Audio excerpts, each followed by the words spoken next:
Estamos esta noche en la casa del director audiovisual y hoy tenemos el placer de estar charlando con Marcos Carnevale. ¿Cómo estás, Marcos? Muy bien, Jamín. ¿Qué tal?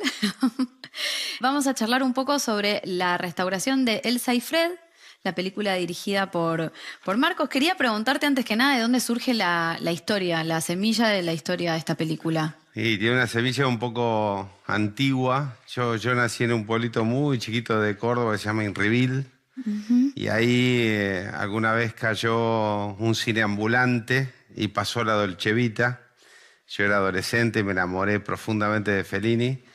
Y con una cámara de Super 8 que filmaba mis primeros cortos, intenté hacer un cine simbólico, expresionista como el de él. Y después de casualidad con una novia que tenía en Belleville, una localidad cercana, ella no sé cómo tenía la dirección de Fellini en Roma. Y entonces dije, y yo quería venirme a Buenos Aires, estudiar cine, hacer todo esto. Digo, le escribo a Fellini y le pregunto cómo diablos hago yo para llegar a Buenos Aires y hacer una película.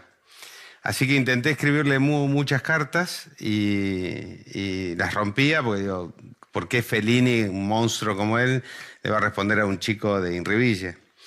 Y así que me vine a Buenos Aires y ahorré dinero, estudié 3 años en la Dante Alighieri de italiano para poder tomarme un café con Federico. Y finalmente pude llegar a Roma, le toqué la puerta y Federico y Giulietta, su mujer, estaban en un festival en Rotterdam, no estaban en Roma. Así que con el italiano que aprendí en esos 3 años, le escribí una carta diciéndole el infortunio que estaba viviendo, que no lo pude conocer. Y cuando volví me respondió. No. Y así tuvimos unas 2 o 3 cartas, una postal y 2 cartas. Y bueno, ya no pude conocerlo porque él murió antes de que yo pudiera volver a Roma. Y quedó. Entonces le hice un corto homenaje a ese no encuentro que tuvimos. ¿Cómo se llama el corto? Se llama Federico Fellini, 1920, que el año que nació, nada, lo dejé eterno. Y entonces actué en ese corto sentado en una mesa con un café que se enfriaba del otro lado porque él nunca llegaba y todos los personajes de sus películas que desfilaban por ahí, ¿no? Y yo dije, ya está, esa fue mi historia con Fellini y los consejos que él me daba siempre muy metafóricamente en las cartas.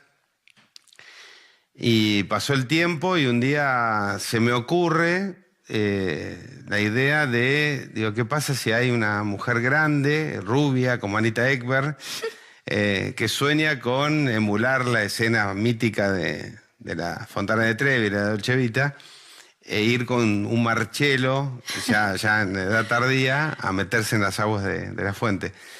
Y se la conté a un productor español, le encantó, era lo único que tenía, esa escena. Y me dijo, dame el guión y la hacemos. Le digo, dame un mes, así lo retoco y qué sé yo, y te lo mando. No tenía nada, tenía la última escena.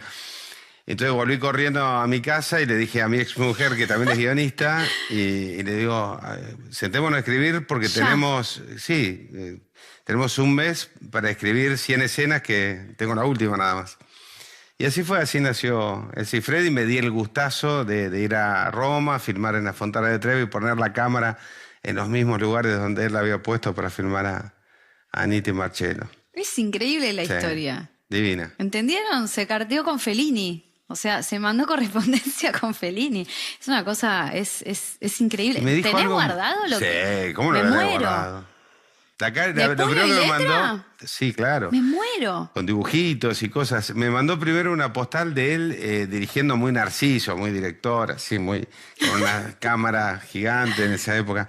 Y me puse a Marcos Carnevale, Buona Fortuna, Federico Fellini. Entonces eso hoy hay gente que tiene a Jesucristo o a Buda, yo tengo a Federico, esa es mi religión. Y después le respondí, digo, si me mandó la postal, digo, me va a escribir de nuevo. Entonces le dije que yo no coleccionaba fotos de famosos, que yo lo que quería tener es un diálogo de colega a colega con él, con la diferencia que era un genio y yo no. Y entonces me dijo, te pido 1000 disculpas, devolveme la foto cuando quieras, y venite a Roma y nos tomamos ese café. Digo, la foto no te la devuelvo ni loco. Pero decime cómo diablo para dirigir cine. Y él me mandó una metáfora y me dijo, vas a sentir como un cordón que nace de tu plexo solar y cuando lo sientas, si nace, si no nace, estás muerto. tenés que agarrarte de ahí y seguirlo y seguirlo y seguirlo y vas a llegar donde querés. Qué hermosura. Y filmé mi primera película, que fue Noche de Ronda, sin un peso. Y un día estaba con Hugo Arana y Betiana Blum filmando y sentí, te juro, algo. Ahí dije, el cordón. Y no la vio nadie la película. Yo, este cordón es cortito. Y no, ya ves que no. Se me pone la piel de gallina. Fue re lindo, sí. Impresionante. Sí. Y cuando imaginaste esta historia, Elsa y Fred, Sí. China Zorrilla, Siempre. ¿estabas desde el principio? Siempre. Mira, a tal punto, yo la empecé a escribir sin hablar con China. Y no la conocía tanto a China. La conocía del medio, de verla, de saludarla y nada más. Pero no tenía una relación. Y empecé a escribirla para ver si me salía la historia, a ver si iba. Y cuando la tuve, la llamé.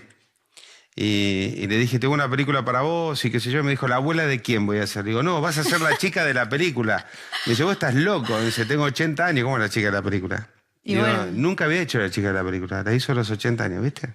Bueno, te digo, Nunca mi es tarde. abuela Sí. fue a ver la película Sí. y salió del cine y le bajó la presión de la emoción, de lo que le removió, ¿entendés? Nos llamó por teléfono y nos empezó a hablar de la película que acababa de Fue ver. increíble lo que pasó con esta película. Muy fuerte para alguien de esa edad poder ver esta historia. No, y hubo gente que... Bueno, esta película recorrió el mundo, estuvo...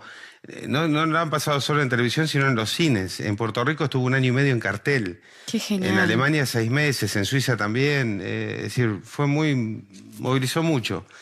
Y de ese tipo de anécdotas, miles. Gente que ha salido de ver la película y dijo, me separé. Me dijo un tipo. Me di cuenta que me tenía que separar. Porque te enseña a no perder el tiempo, a vivir el presente, a entender que no tenés que dejar para mañana, porque a lo mejor no hay mañana. Claro. ¿Y la experiencia en el set, cómo fue trabajar con China? China era... ¿Ensayaron? única. ¿Hicieron mucho laburo previo? No ¿Cómo sé, trabajás vos en general? Yo no ensayo mucho. Ensayaba al principio cuando no tenía tanta experiencia y después me di cuenta que muchas veces cuando los actores realmente se meten y encuentran el bicho, el personaje, me han dejado lo mejor de sí y lo mejor de una escena en el living de mi casa, ¿viste? Y en el set después eso no vuelve a aparecer. No sos el primer director que dice estas palabras en estas entrevistas. No, yo trato de trabajo sí, a conciencia de que se entienda qué vamos a hacer, qué vas a hacer, cómo es tu personaje, pactamos cosas, ensayamos vínculos, a lo mejor si los actores no se conocen bien para que se vinculen. Sí. Y después juego todo en el set, ¿viste? Porque a veces aparecen cosas que salen en una toma y no cuando Claro. lo buscas repetir no vuelve a aparecer. ¿Y qué recuerdo tenés de ella, de cosas que hayan sucedido en el set que te hayan sorprendido en el de rodaje todo. de esta peli? De todo. Vos encendías la cámara y China se armaba una magia que... Yo me acuerdo, yo ya conocía mucho, pero los españoles no la conocían. Y no podían creerlo cuando la veían. Porque la veían charlando de cualquier cosa, o dormida en un sillón, o distraída, y vos decías acción y la colocaba en el ángulo. Era una bestia. Qué impresionante. Me enseñó mucho. Mucho sobre la comedia me enseñó. Tenía un timing de la comedia muy preciso y un día tenía 4 o 5 actores en escena y estábamos ensayando la escena y de pronto algo no funcionaba bien y ella me llamó, me decía delincuente, dice, tenés 2 violines que están tocando el mismo tono, baja uno y va a sonar bien esto. Y entonces yo digo, me dice, bájalo aquel. Y fui, le dije, hacer más chiquito, que yo, y se armó todo. Qué maravilla. Y se acercó y me dijo, para aprender a dirigir comedia, tenés que aprender a escuchar a toda la orquesta. Wow. Y aprendí eso, ¿viste? Y bueno, hacías Harvard en 2 minutos, ¿no? Qué genia, qué Una genia. Divina. Además, ella en esta iniciativa, el Plan Recuperar, que en todas las 52 películas restauradas, ella está en 6. Y sí. Filmó muchísimo y todos los directores hablan maravillas de ella. Y aparte era un ser humano Sí, ¿no? único. Alucinante. Raro, era rara China. Era un ser humano raro. Una vez en Barcelona estábamos haciendo la promoción de esta película y un periodista, yo sentado al lado de ella, un periodista me pregunta, ¿cómo le definirías a China? Y yo la miré, porque nunca me había puesto a pensar, ¿viste? Y digo, es rara. Digo, Y ella me miró y le digo, sí, es como una anciana inmadura. Digo, tiene 80 en el cuerpo, pero 25 en la cabeza. Era eso.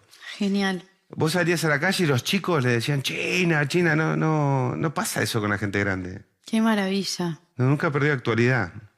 Bueno, qué suerte entonces que Elsa y Fred va a tener su versión restaurada. ¿Te gusta la iniciativa? Me encanta.